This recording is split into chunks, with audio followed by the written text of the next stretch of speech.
Okay, so hello.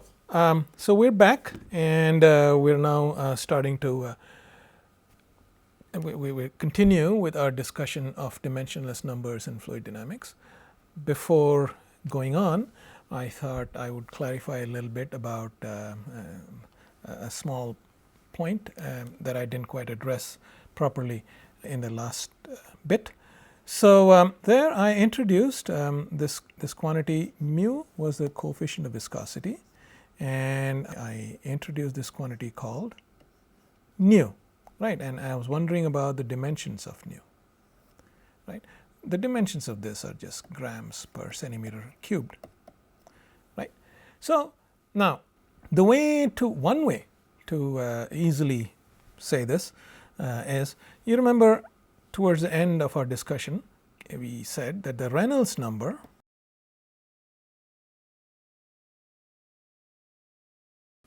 which is often given the symbol Re is defined by a characteristic velocity times a characteristic length divided by nu. And from this we can immediately figure out what are the dimensions of nu. Well, the dimensions of nu have to be the dimensions of v, which are something like centimeter per second, times the dimensions of length, which are centimeter. In other words, centimeter squared per second. Those are the dimensions of nu. Okay, simple enough. And therefore, the dimensions of mu are something like gram centimeter second, right? Because it's nu, which is centimeter squared per second, times rho, which is gram per centimeter minus 3. So therefore, this would be something like centimeter minus 1, sorry. So this would, the dimensions of this would be gram centimeter minus 1 second minus 1. Those are the dimensions of mu. So if the terminology often confuses you, both this and that are often called the coefficient of dynamic viscosity. Sometimes depends upon what the author is saying. You can simply figure it out from the dimensions. What are they talking about? Are they talking about mu, or are they talking about nu? We've mostly been talking about mu, but in our discussions of Reynolds number, it's more convenient to start talking about nu, and which is why I introduced this new thing, right? So okay, moving ahead. No, that's not what I wanted to bring up. So let's talk a little bit more about the Reynolds number, which is arguably one of the most important dimensionless number for astrophysics. And as we said earlier, it's given by the ratio of the inertial term to the viscous term. So essentially, this tells you whether or not viscosity is important. That's one way of looking at it. If the Reynolds number is high, viscosity is relatively unimportant. If the Reynolds number is low, so high Re, viscosity is relatively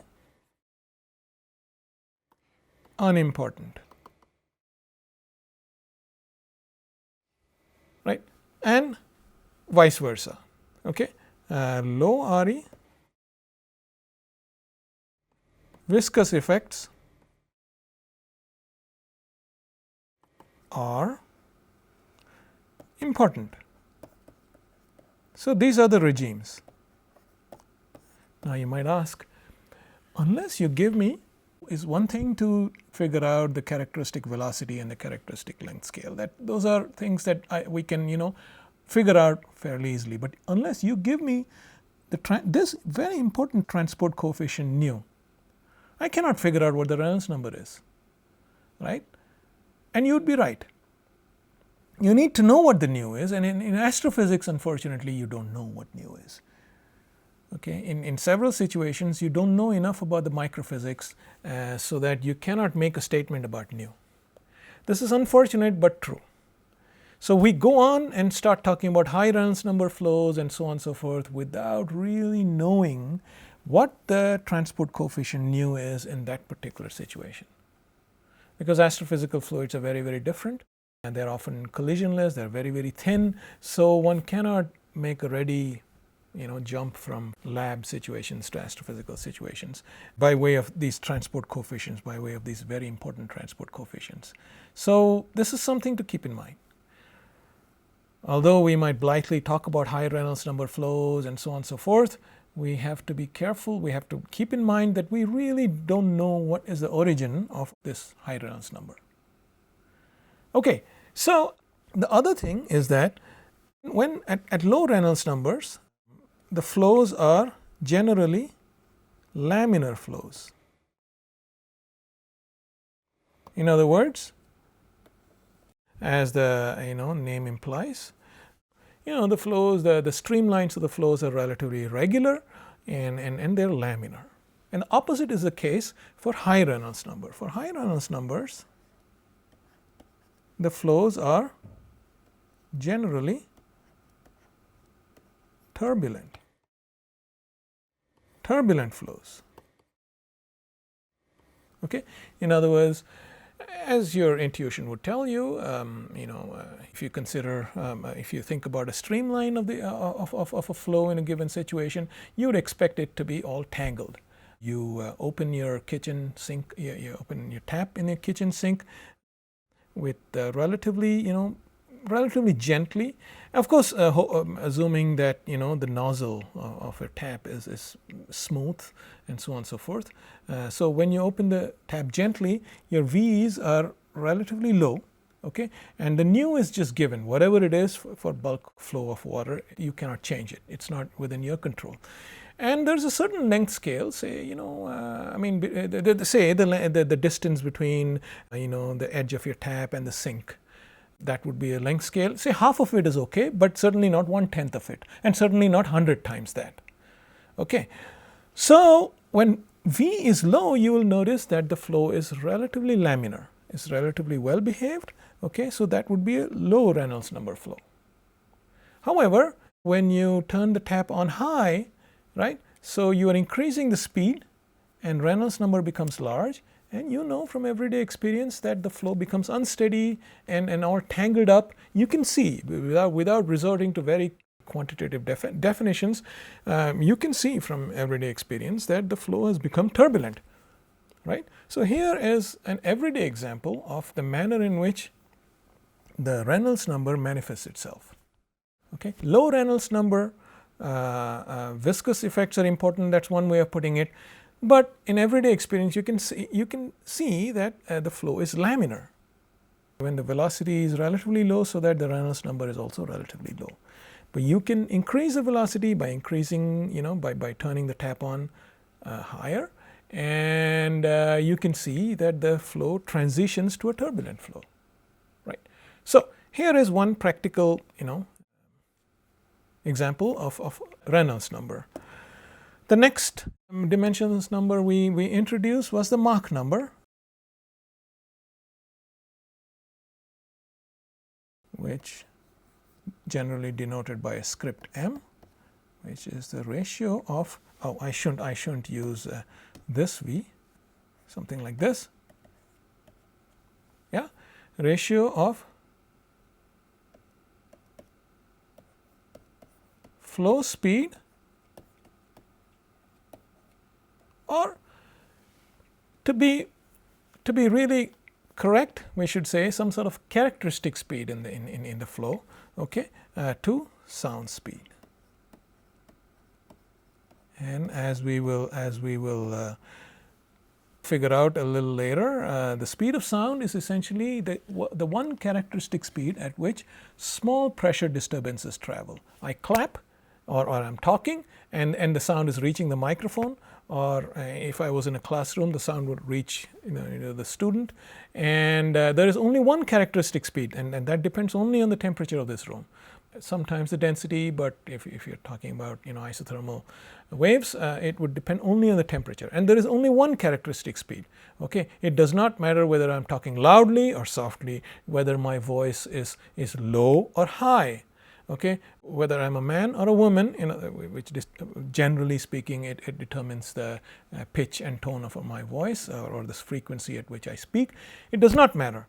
the speed of sound is always the same, and the speed of sound is the characteristic speed at which small pressure disturbances travel. We will illustrate this. I'm simply telling you the definition at this point. We will illustrate this in some more detail as we go along. Okay, so that's the speed of sound, and the Mach number is the ratio of the flow speed to the sound speed.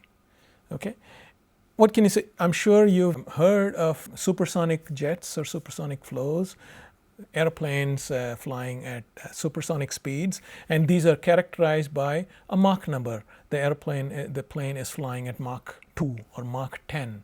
That essentially tells you that it's flying at 10 times the sound speed, the local sound speed, wherever it's flying, or 2 times the sound speed, so on and so forth. Okay, so that's what the Mach number tells you, and you recall the Mach number is essentially the ratio of the first term in the Navier-Stokes equation to the third term, the viscous term. Okay, so that's essentially what the Mach number is telling you, and right. I beg your pardon, I said something wrong, and here was the definition. So the first term to the second term, not the viscous term, the inertial term to the pressure gradient term. This is what the Mach number is, and that turns out to be the square of the Mach number, and the square of the Mach number is v squared over cs squared. So, so that's what it is.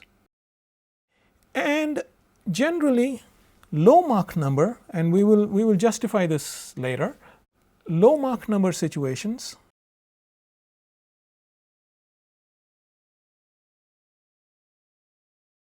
essentially means that the pressure gradient term is more important than the inertial term, because that's what the ratio is.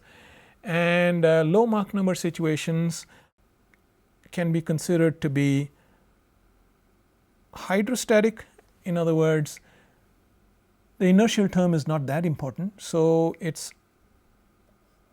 the flow can be almost to a good degree, depending upon how low the Mach number is, of course, can be considered to be hydrostatic,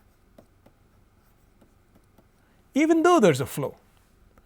Okay, so here's a very concrete example of how one can simplify things, right? A hydrostatic situation is much easier to solve for than a hydrodynamic situation. And when can you approximate, even though there's a flow, when can you approximate the flow to be hydrostatic? Well, when the Mach number is low. Okay. Another thing one can approximate is another simplification that occurs in a low Mach number situation is that the flow can be considered to be incompressible if the Mach number is low. Okay. So, and if you recall, incompressibility essentially means the divergence of V is equal to 0. Technically, these are what incompressible flows. This is the definition of incompressible flow. Perfectly incompressible flow. But the flow does not have to be perfectly incompressible. It can be incompressible to a good approximation. How good the approximation is dependent on the magnitude of the Mach number. The Mach number is, say, 0.1 or 0.05, then incompressibility is a very good approximation. So this is the practical utility of low Mach number flows can be considered hydrostatic and incompressible.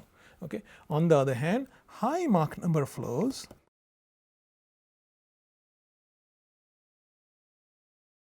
we will explain what this means a little later, can be considered to be ballistic.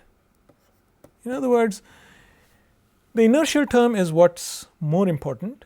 The pressure gradient term is not important at all.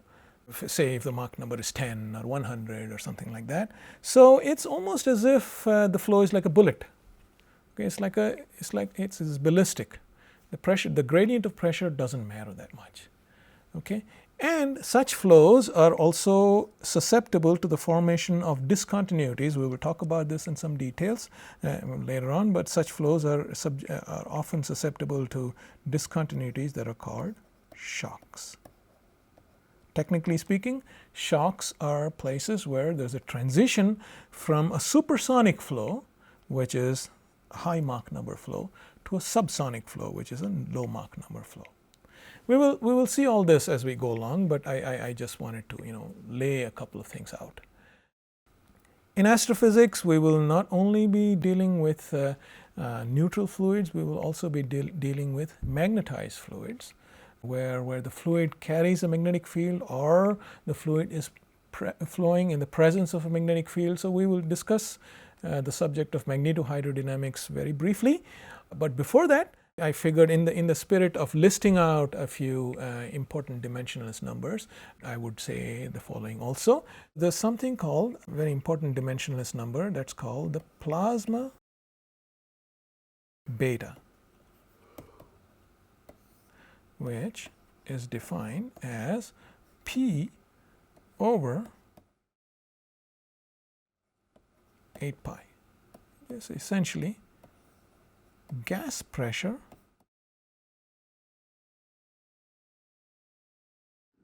over magnetic pressure.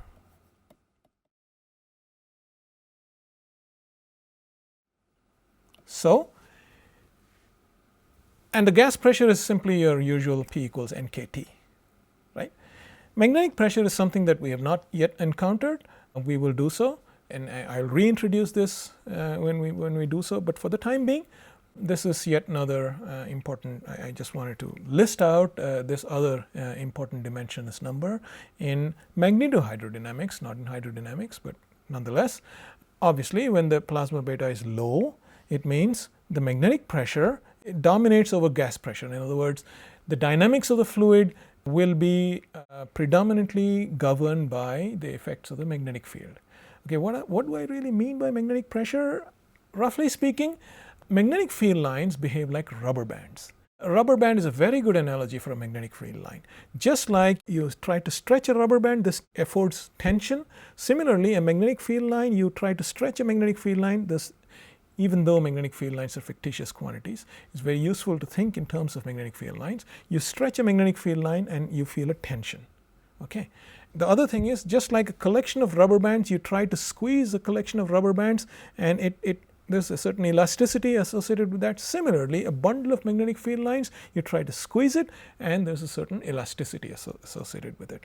So, yeah, I'm not giving you all the details. We will encounter that as we go along, but just like the analogy between magnetic fields and rubber bands is a very good one.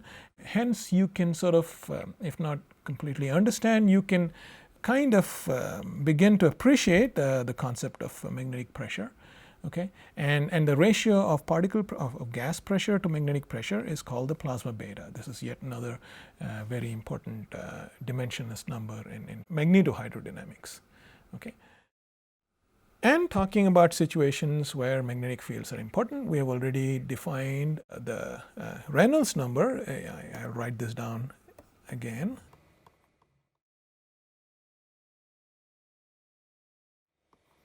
Re was VL over nu, where nu is the viscosity coefficient, right?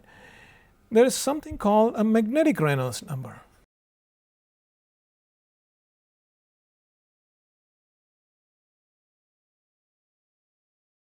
Also dimensionless, all of these are dimensionless, right, which is generally denoted by Rm, and this is defined by VL over eta, where eta is the magnetic.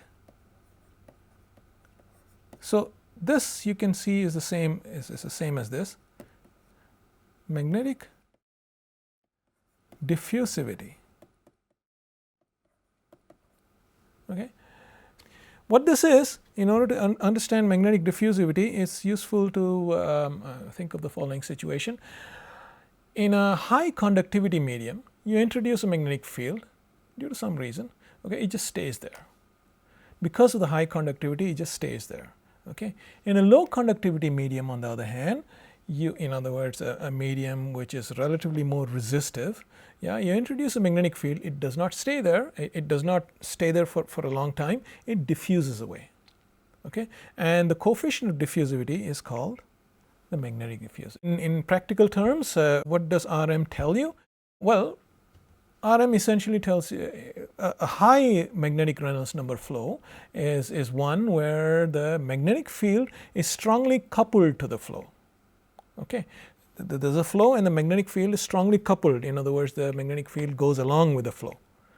Okay, and this is slightly different from what we talked about earlier, the plasma beta. Okay, this is slightly different. In this situation, high magnetic Reynolds number situation is one where the magnetic field is strongly coupled. In other words, the magnetic field, for instance, think of an analogy where the magnetic field is like a piece of wool. It's flowing along with the flow, and the flow takes a turn. The piece of wool also does that. It obeys the flow.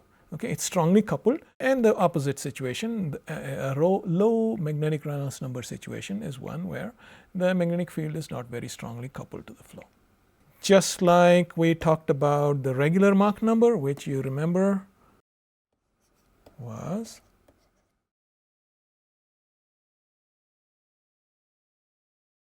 the ratio of the flow velocity to the speed of sound. There's something called, in a magnetic situation, in a magnetohydrodynamic situation, there's something called an Alfven Mach number, which is generally, so you have a subscript A, and this is the ratio of the flow speed to something called the Alfven speed. And what is Alfven speed? I'll tell you in a minute. Again, we will talk about this in some more detail as we come along, as we go along the course. The Alfven speed is just like the sound speed is a characteristic speed at which pressure disturbances travel in a medium. Small pressure disturbances, not large ones like a bomb explosion. Okay, small pressure disturbances. Similarly, the Alfven speed is a characteristic speed at which transverse, consider a magnetic field line like so. You twang it, you introduce this kind of a transverse perturbation on it, that results in the magnetic field line doing this, okay, much like a guitar string, for instance, and a wave travels like that, and the speed at which this wave travels is the Alfven speed.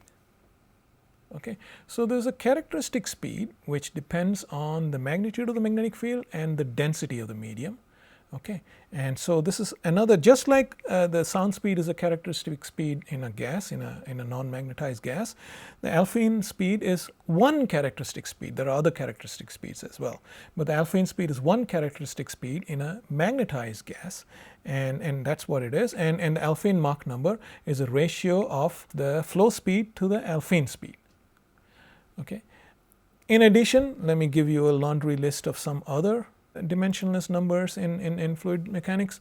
One is one important one is what's called the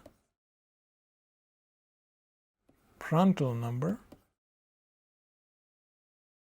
Is generally denoted by PR, and it's defined by nu over kappa, where nu is the viscosity coefficient that we've come across earlier, and this is the thermal diffusion coefficient. Okay, so this is essentially viscous diffusion to thermal diffusion.